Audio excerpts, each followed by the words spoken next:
Fiction, garlic, farming, teaching. Fiction. Fiction. Okay. Garlic fiction and wine fiction. One of the things that you will find if you read this book is that Malcolm Clark from Gourmet Mushrooms and I are co-authors of this book. And living in the wine country, I have over the years come in contact with a lot of people who are both raising grapes and making wine and want to grow garlic. And we've had a lot of arguments about, if you will excuse the phrase, tasting. Because garlic, like wine, has different kinds of taste.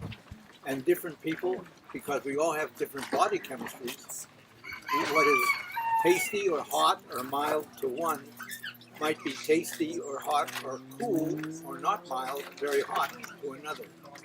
So I never say, if asked, as I often am, if I spoke Russian still as I did as a child, he would understand me because that's a Russian term. But when someone asks me, what is your favorite, as several people did today, it changes. And I take it that happens with you who drink wine. What was your favorite last month or last with this food or with that food is no longer your favorite, something else is. So garlic is not a constant, whether you plant it or eat it. But let's start with whatever questions you might have regarding anything. I want to know about garlic and mushrooms and how they complement each other. Who said they complement each other? Now, It's a myth. it's a myth.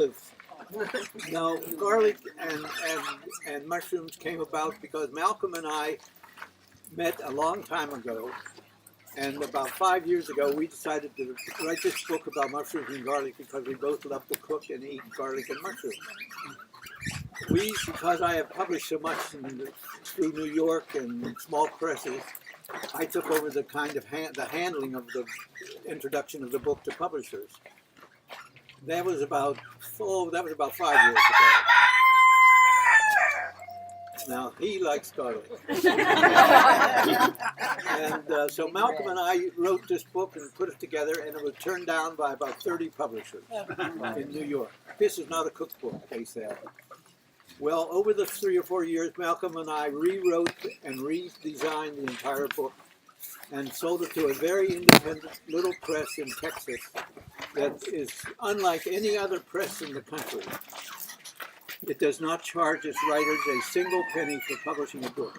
Wow. All the costs involved in this book, look at it and you'll see the photographs, the printing, the editing, was that expense was taken on by the one woman who runs the small press in Texas.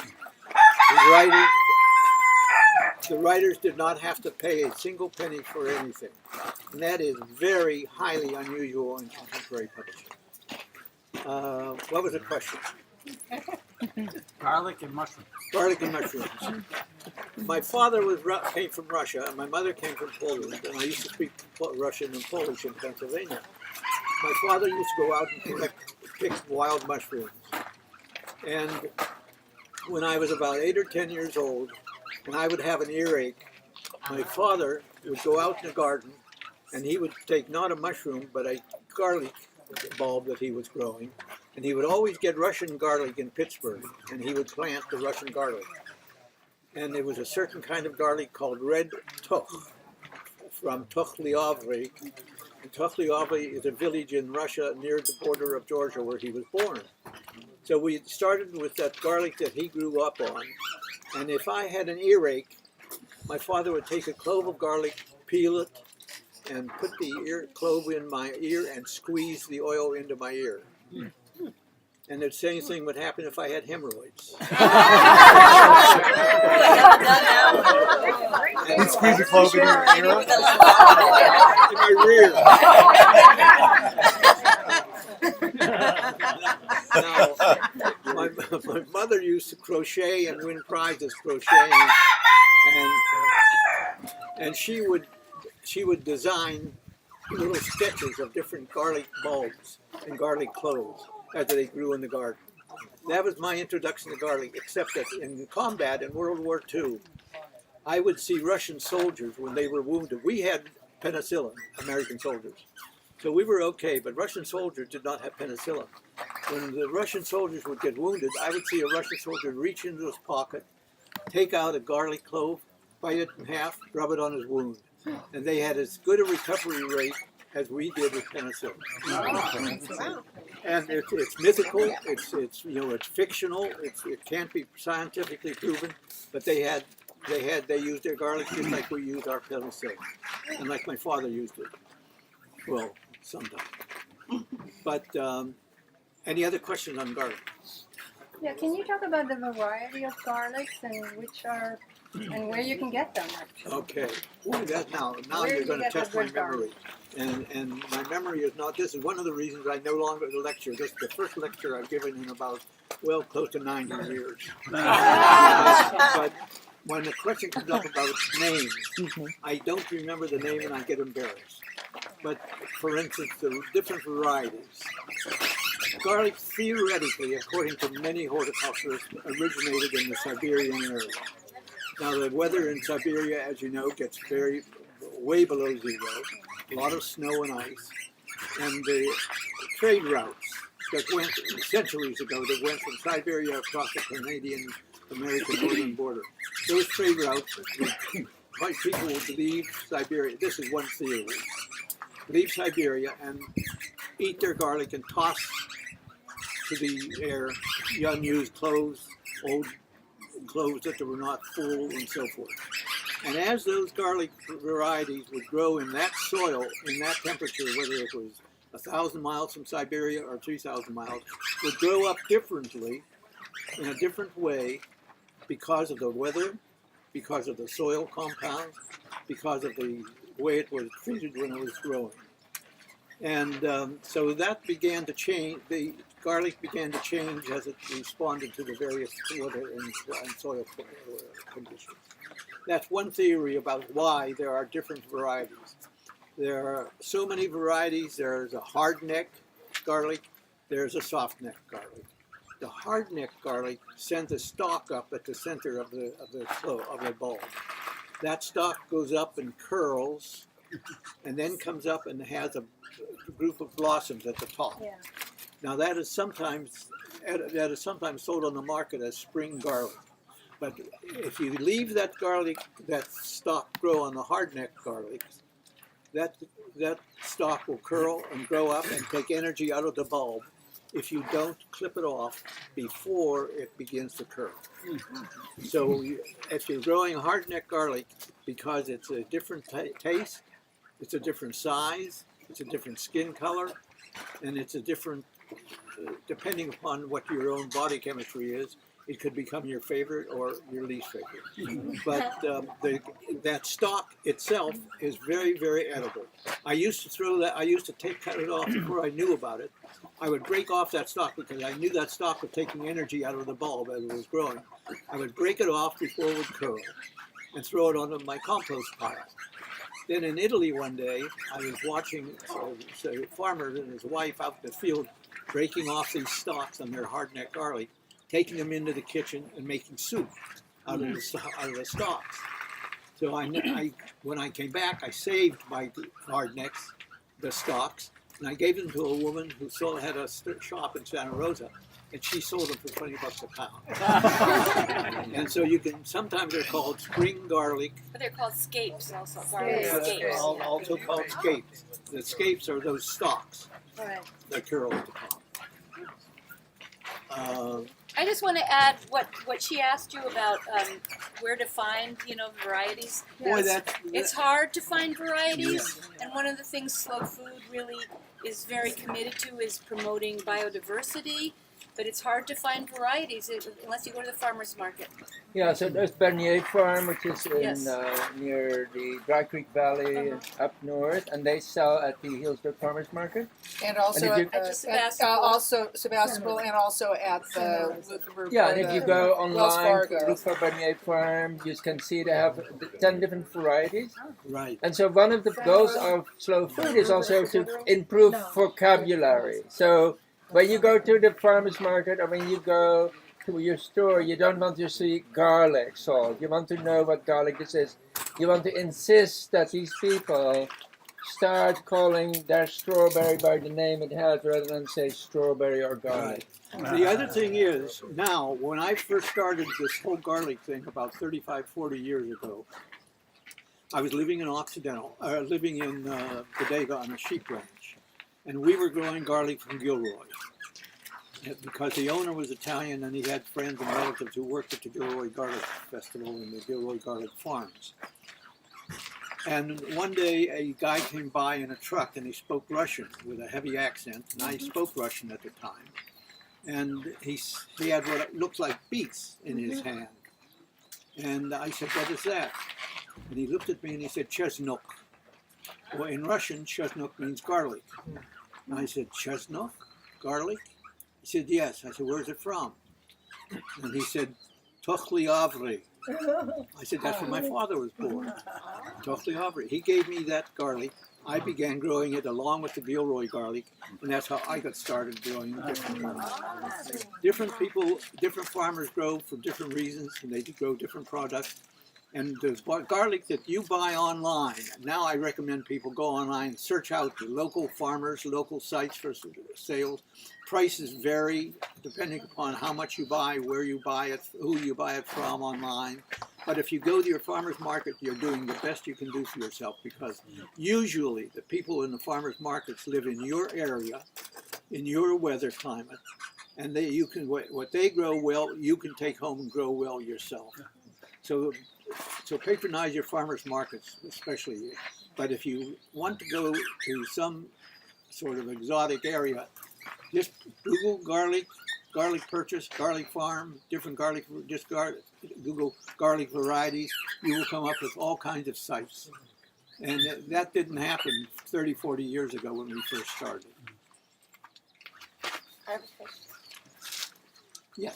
For the garlic novice, never having tasted these varieties of garlic, how would you describe some of the differences? What would we expect to find if we got one kind of garlic versus another in taste? Well, I think I mentioned that garlic variety taste, the response varies depending upon who is doing it, when, and where. For instance, I used to go to a place here called Elder Hostel and give lectures on garlic and answer questions from the audience. And we would have a tasting. I would make 3 different bowls of hummus in which I had pressed a different garlic. 3 different garlics. And the same amount of hummus, as close as possible to the same amount of garlic, but a different variety in each of the 3. The people would line up to taste them and declare their favorites, and they would disagree. Which was the hottest, which was the mildest, which was the tastiest, and because they all had different body chemistries and they related differently to the garlic. So it's hard to say what your favorite might be, or why you should grow only your favorite. That's a good idea to have a garlic tasting. Do you think hummus is the best way to have a garlic tasting? It's one that I did literally all over the world. I've given tastings in Paris and London and in Russia, and I would always get hummus. I used to make my own hummus, but now it's much too much of a problem. I buy the hummus commercially at the market. And hummus, you can do your own tasting. There's another mix that a friend, one of the chefs in this book, Suzanne Adams, and I came up with a recipe many years ago on something called, what was it? Who knows? $50 to the first one who gets it. What's it? Oh, it's garlic. Instead of hummus. What's in it? We made It's a hot, spicy thing that's now available on market at Costco, Safeway. Pesto? Hell, Pesto? garlic. Garlic paste. Salsa? It's now available commercially. I don't make it anymore. I buy it. What's the recipe? Stuff with the potatoes. It's cottage cheese, garlic jalapeno, garlic Salsa? Garlic chutney. Anyway, they make it. They sell it now at Safeway and so forth. And I don't make it anymore. I buy it. But in each of those containers of this garlic mix, I will press a different garlic each time, and different people will react differently to the mix. And some people will say it's just, they will. Sometimes I've seen people at Elder Hostel stand in line and they would almost fight with each other about the differences in what is the hottest, what is the mildest, what is the best, and so forth. Forgive me for being a little forgetful. It happens. Anything? I have one question. Why is it important for health reasons to not cook the garlic a long time? There is something in all garlic called allicin, A-L-L-I-C-I-N. Allicin is an element in all garlic in different amounts, different degree, in different kinds of garlic. And allicin is the element that has been researched in most of the universities in the research of garlic. And allicin is in all garlic, but when you peel a garlic clove, the minute it's exposed to air, it begins to oxidize, and the allicin is affected if you don't use it immediately. If you cook the garlic, the allicin is almost destroyed. So the health benefits, thanks to allicin, are almost gone from the garlic you cook, and you're using the garlic for the taste alone. And the more you cook garlic, the more the taste diminishes until it's not so much tasty as it is aromatic. And the wine tasting will tell you on itself the connection between aroma and taste. And the same works with garlic. There's a man, and you can Google him. He's been recommended for the Nobel Prize twice now, but didn't get it. His name is David Mirelman, M-I-R-E-L-M-A-N. And he's a scientist in Israel who did a lot of research on garlic, published articles in British and Israeli and American science journals. And he did a tremendous amount of research on allicin. And he was at a garlic festival in Tulsa, Oklahoma, where I had a big, long-running experience, marvelous experience. And I met him there, and he was talking about the kinds of difference between, for instance, garlic powder, garlic salt. Garlic powder has almost no health benefits at all. It's been ground and heated to such an extent that the allicin has been removed. It still has a slight taste, not as much as raw garlic, but a lot of research, in fact, at Stanford and UC, there was a lot of research that debunked the benefits of garlic. And I talked to one of the scientists who was at Stanford, who was in on the year-long research on what was being said about health benefits of garlic. And I said, what garlic did you use for your research? He said, what do you mean, what garlic? And I said, what did you use for your research? We used garlic. What kind of garlic? We used garlic powder. And this is how they counted Mirelman's comments about the benefits of health, garlic to health.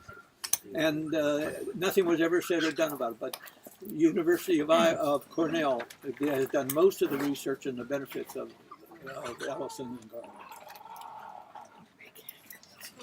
Anything else I cannot answer? As a garlic novice, is it true you can just take a clove home and stick it in the ground and it will grow? The chances are, and it will grow. Okay. But how? And how well? Okay. I started about 40 years ago, and garlic was not used very much in America at the time. But over the years, garlic farmers all over the country have just gone crazy. And now, in fact, this is the first year I have not planted garlic. I'm too old to mess around out in the field.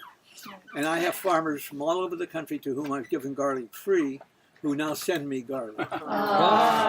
It's something businessmen don't often do, but farmers do. I'll say that years ago Chester gave me about 8 or 9 varieties, and I'm not the world's greatest gardener, but they come up every year, big, just so easy.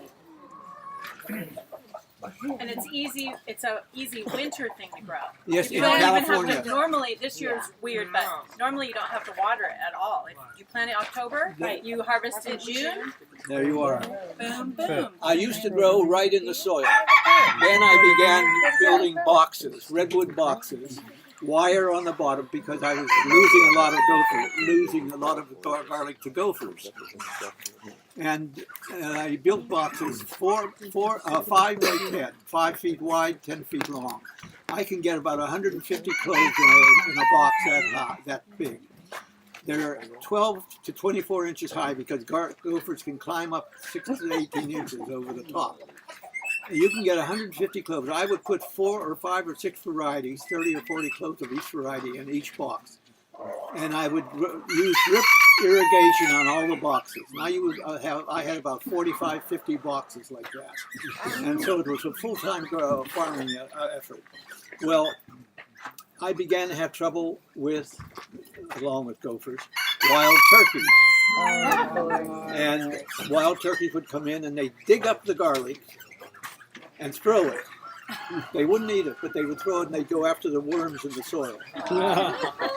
Well, I tried everything I could think of to scare off the gophers, the turkeys, but it didn't work, so I began shooting them. And a bunch of mine, and I gave the turkeys to neighbors who would cook them. And They go good I with garlic. began having visits from my Zen Buddhist neighbors asking me to pray for the turkeys instead of shooting them. It didn't work. But what did work was cougar. I began having visits of big cats of all kinds. Pretty soon, the turkeys disappeared. I have not had turkeys now for about 3, 4, 5 years. And but I would plant here in California. Someone asked me about planting. I have planted, not this year, of course. I have planted every time someone sends me garlic. I plant it as soon as I get it, no matter what month it is, what week it is. I have those wine barrels, for instance, that I plant gifts garlic in. They're the right height, and they don't last long because the metal bands begin to break off and the staves cave in after about 3 years. But you can put about 20 to 30 cloves in each of those wine barrels.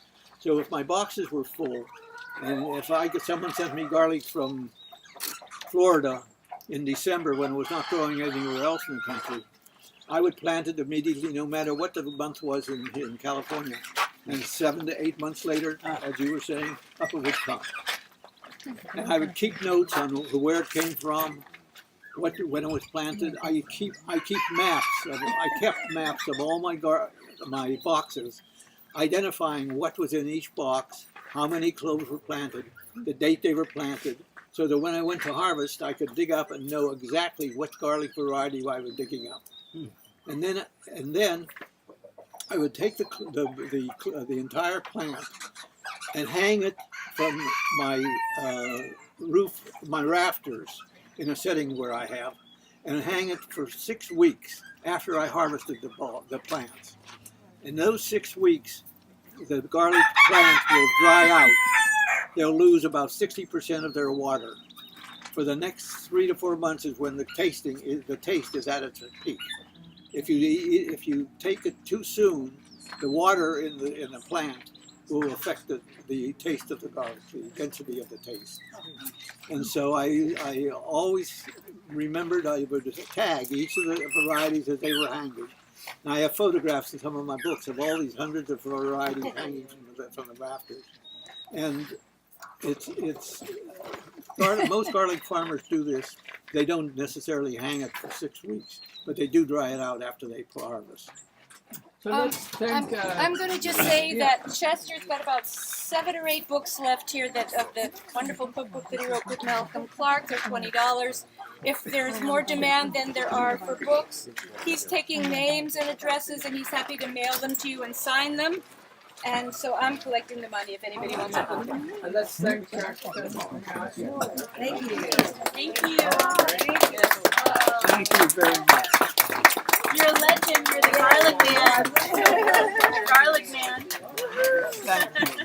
I also want to encourage you to buy wine from Porter Creek. If you haven't tasted the rest of their wines, the tasting room, I don't know if it's still open, but phenomenal winery, and they volunteered this place for us. So Did you like that? be nice and reciprocate. Well, good. Thank you to Rick. That was cooked for 2 hours at very low heat with a cartouche over the top, so they caramelized. Yeah. Yeah. Well, I'm glad you liked it. It was my pleasure to meet you. Hi, do you mind signing the book? My name's Deborah. D-E-B-O-R-A-H. No, you can. They have several.